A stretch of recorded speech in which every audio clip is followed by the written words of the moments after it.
Hi guys, welcome back to Spot Ara channel. Now I will give you tutorial how to archive photo on Google Photos for Android. And before that, I wanna ask you, how are you guys? So don't miss of our videos. Don't forget to like, share, and subscribe to this channel. And let's start it.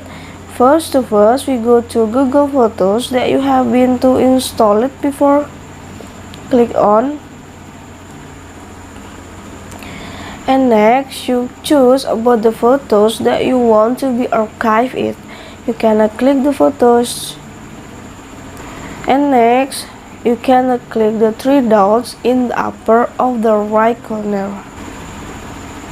And how to be archive it, you can go to the move to archive. That you can see, move to archive.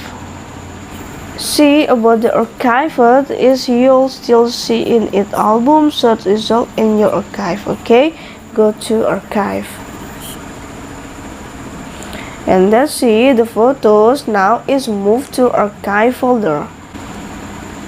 Okay, it's very simple way to do it. Thank you for the attention. I hope this video is useful for you.